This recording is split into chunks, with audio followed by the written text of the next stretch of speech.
Charlemagne started copping pleas immediately, like he always does. You understand? But just a few weeks prior, Charlemagne has said, hey, we need to get all of them. We need to get everybody in the Epstein file. But when Jay-Z's name comes up, oh, y'all believe anything. Why y'all want to hold a black man down? If you remember, now that the Epstein files are coming out, everybody copping pleas. And in the Epstein files, they're talking about, a time when Harvey Weinstein had, done something to this girl. And when she woke up, Harvey Weinstein was there, and so was Jay-Z and Pusha T, and how Pusha T was one of their handlers and all this old stuff. I'm like, what? Charlemagne started copping pleas immediately, like he always does. You understand? But just a few weeks prior, Charlemagne has said, hey, we need to get all of them. We need to get everybody in the Epstein file. But when Jay-Z's name comes up, oh, y'all believe anything. Why y'all want to hold a black man down? You know what I'm saying? So which one is it? But I want y'all to see this because this flipped me out. Because he pushed the narrative of, okay, this was in 96. This when Reasonable Doubt came out. And Jay-Z was a nobody. He ain't nobody. What you talking about? Y'all crazy out here. Who saw this video? In your thoughts on Donald Trump and what it means for what it means for mass incarceration. You know what? This is a labor of love for Jay, and as a result, he's my friend. We're here to talk about that and nothing else. Well, then, can I ask you about mass incarceration? And do you think the movement is okay? That shit was bizarre. All right, like I ain't even go front. I did not have any idea that these two was roadies. You dig? I'm sorry. That threw me off. I'm like, that boy had the deer in the headlights. But you saw him, he was like, he was terrified. As soon as she said Donald Trump's name, he was shook. And Harvey Weinstein, Jay-Z is a grown, old ass man, bruh. Old as hell. And he needed Harvey Weinstein to come in and talk for him? What are we talking about? Dude, and hold up, because I'm a person, I like to do a little more digging. So I'm like, okay, what is this? You know what I'm saying? I just try to figure things out. And I did a quick search on Jay-Z and Harvey Weinstein. I mean, hey, it's a one-off, right? Not really. It's your boys. Listen, I see more pictures with Jay-Z and Harvey Weinstein literally than I have with my own father. You dig? Look. All these pictures with these two, they just so chummy, buddy. And this is just one. And them just different fits. Different fits, different occasions. The only one that's not a picture of them together is the one down there in the article with Jay-Z, Weinstein, and Eminem, because they were all accused in the Epstein files of some type of assault, some type of sexual assault. So that's why that article is talking about that. But I mean, damn, you got a lot of pictures with this dude, bro. I'm just saying. Did y'all know this? I didn't know this. The nature also looks a little one-sided. If you also, and again, this is just one screen, but I'm looking at these pictures, and I definitely see Jay looking like the bottom here. Stay with his hand on Weinstein. He got his hand up on his shoulder up here in the corner. Got his hand on his arm down here in the bottom right corner. Yeah, I'm just saying. Like, Jay-Z looks so damn happy. If I didn't know better, I think, okay, he looked like one of Weinstein's girls. Wait a minute. That's what I'm saying. He looks like his professional ball tickler. I'm just saying, bro, what are we doing? Sean, blink twice if you need to be in the sequel to Surviving Weinstein. Let me know. Let me know, bro. See, boy. Right. That's what I'm saying. And so, then the article, was talking about, according to FBI crisis intake report, included in the last Epstein release, an anonymous victim who claimed she had been drugged and sexually abused in several instances throughout the years said Pusha T was one of her handlers. Also in the report, the victim says she once woke up in a room with Weinstein and Jay-Z with her. The report also stated that because the victim was drugged in both scenarios, her memory was clouded. And so, again, making questionable decisions. Why, Jay-Z, did you decide that it was a good idea to hang around Harvey Weinstein? especially when in your own crew, Dame Dash slapped the shit out of Harvey Weinstein back in the days. I don't know if you knew that. Mm-hmm. You understand? And so they obviously had some tension because he was being a creep with one of the girls or whatever. And it's like, dude, why are you still in the headspace? Then you went and made 2 albums with R. Kelly and went on tour with him. I could go on, but I gotta yield my mic because we short on time. Go ahead, y'all cook on this, then we could go on. But I had to bring that up. That wow. What y'all got? Yeah, I knew about that Harvey Weinstein connection. Like I said, a lot of people are connected.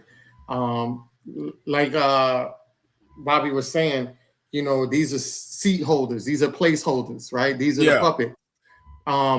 But they got to get their hands dirty in order for them to be successful, because once you get your hands dirty, now when they give you the success, they can break you at any minute. I mean, they do that for Nas X, they do that for Sexy Red, they do that for Megan. All of these people that are puppets, Cardi B, all of them got their hands dirty. At any given moment, they can sit back and break them. You know, and the thing about it is, you ask yourself, with the Snoop Dogg, you know, famous and everything like that, he blew up, but he was facing a court case, literally murder, and he got out of that, and now they used him for that, you know. And then you have Jay-Z talks about being a drug dealer over 14 years, and then he says it in the songs like, I've had my accountant, you know, should get the Medal of Freedom or something like that. He been hula hooping through loopholes and all of this stuff. It's like he's bragging because he has handlers to make sure that he doesn't get caught. Because you think about it, how is it that Bobby Shmurda can get 8 years for talking about somebody else's fucking crimes? And you got a rapper like Jay-Z who's big, and y'all say that he's doing stuff for the black community, right? If you say that, then why are they not taking him down? That don't make sense. It does, because they could use the RICO Act. They've been using the RICO Act on certain people that aren't affiliated with them. They could do that. So now it's like you could take this dude down with the RICO Act, but you're using him as the Negro whisperer for the black people, because guess what? When he was out there with the NFL, everybody was in an uproar about the whole Colin Kaepernick, and here comes Jay-Z as the Negro whisperer, and he comes in and says, hey, I got a whole plan and everything like that. And all he did was underclip Colin Kaepernick, right? So he wasn't the hero. He was basically the Negro whisperer that calmed down the masses. No different than Benjamin Crump. He's another Negro whisperer on the law side. Right. So when you start to realize these players and you understand how this world is really running, you don't idolize people like that. You just know it's a moment of time that they're gonna break the tools. When they brought the Epstein files out, guess what? They were highlighting Jay-Z's name. Then they said that he jumped on a plane and jetted out or something like that in the tabloids or whatever the case may be. So now you're seeing heavy press on Jay-Z now. You know what I'm saying? And a lot of people don't realize that they try to do a lot of damage control for these people, because they knew that the ball was coming to this part of the game. So remember back when they had the Jay-Z, they said that little girl, Jay-Z tried to do something with that little girl and then it was like, hold on, the lawyer is known for going after people and making up these stories and all that. They knew that story was bullshit.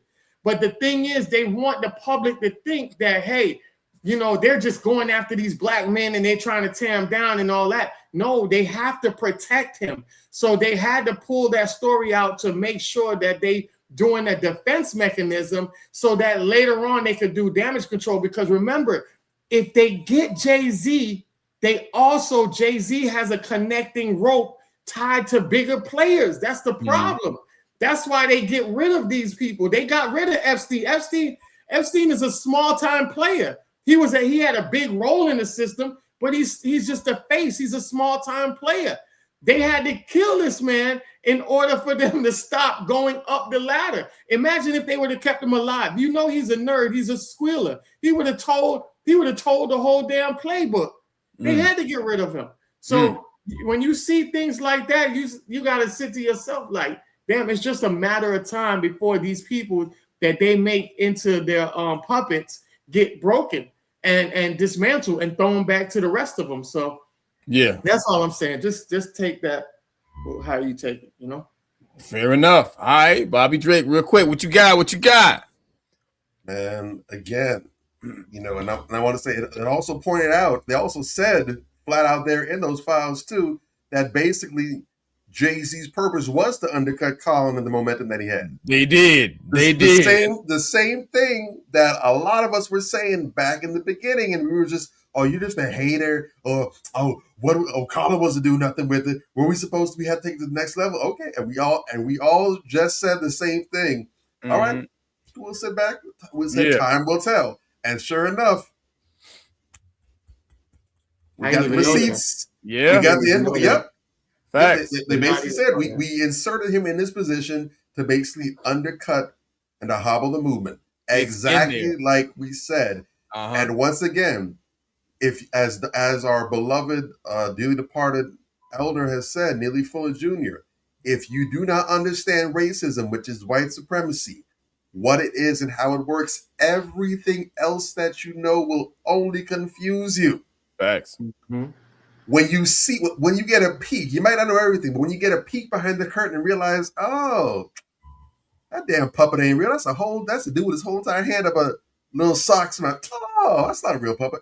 Once you get a glimpse that one good time, you start to see the little red thread sticking out of everything now. So it was very easy to recognize Jay-Z's purpose, the way he was coming, and the lack of action, not just from his positioning and the timing, but also from Jay's track record. Jay ain't this damn advocate. He ain't no damn activist. Nah, he ain't. He ain't out here in the streets of the trenches making moves. That's never been his MO. If you look professionally at the way this man has moved, his whole MO has been to undercut the people that he works with. This is why I've been calling that nigga Snake Z for the longest. From day one. I ain't forgetting about you, Hawaiian Sophie. I don't care if you touch $1 billion. I remember Hawaiian Sophie. People ain't know real quick. People ain't know he did that to that kid that was locked up. He did the documentary on. What was that little kid's name? Khalif Browder. Khalif Browder. I ain't forgetting about that. I didn't forget about you being Jazzo's understudy. Yeah. And make sure let's make note of the fact that Jay-Z ain't got no dreads in them pictures. He got the low boy cut. Okay. And so it lends credence to what they're saying. They're saying that this took place a long time ago. In 96, he was not nobody. They go back like car seats. Facts. Just saying, bruh. The more you know, Jay-Z got a whole history. Jay-Z was rapping in the UK before he blew up here. I found that out watching Sammy Sams. I'm like, whoa, I did not know this. Interesting. Didn't know that, but I'm not surprised. Yes. We found out about him in 96. You understand? But he had a whole other career, so people think they know. They don't know. Jay, from his inception, and again, if you look in the history, if you look at how he started out, the backstories, I'm talking about me, I'm talking about when you listen to his peers, the people that came up with him from his neighborhood, who've dealt with it. I'm talking like the same way how Major and myself was talking. I'm talking about the people that have spoke with him, one-to-one interactions. Right. And not from scrubs that didn't make it. We're talking about big other heavyweights, Nas, DMX, the people that don't have to lie. I see how they all talk about him. Even the ones that try to hold back punches, don't try to really go in like that. You still hear what they're saying, and you understand that this was a nigga who has always basically been walking around with his butt cheek spread. Basically. He's always let it be known, hey, you give me $1, I'll let you do something strange for a little piece of change. I'll holler for $1. I'll let you for $1. He's always been that dude. He has wanted to be famous, and he's wanted to be at the big time by any means necessary for the longest time. And I don't think we talked about it in the show, but this goes back to that film that I told you about, Major, the one that you saw. I forget the name of the movie. Insidious, not Insidious, but I think that was it. Insidious. Insidious or something. I don't know. Yeah, but that Amazon flick. When you're talking about possession, it's not this thing where it just happens, whatever. But possession isn't just, demon jumps in or you saying, please, I beg you. It's not this extreme thing where you're like saying, yes, come inside me. But it just starts with constantly saying yes. Yeah. Small yeses, and it leads up bigger. You never say no. They keep bringing the tray of food by you. You never say that's okay. You keep saying yes over and over again, and it prepares you. Yeah. It smooths the table for you to eventually say yes to the big things, and that's when finally you are taken possession of. Jay-Z from day one he was this low little wimpy ass dude. He's a little pipsqueak from jump. But he has always been willing to say yes. I will never say no to anything.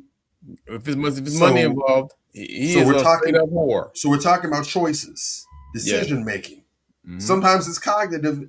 Sometimes it's outside your control. It's cognitive impairment. But sometimes it's just being open to just being used. I'm a willing vessel for anything that's going to get me to the next level. So we have to be. Because you talk a lot about people who. The argument can be made that it's not entirely their fault. There's some impairment there. Yeah. But there's some folk where it ain't no the devil made me do it. Yeah. I saw the devil said, "What up, player?" Yeah. I've been waiting for you to put me on. I've been on the bench, but waiting for you to call me up to the major leagues. You just described Jay-Z to a T. So we're gonna move on. Manversations 2020.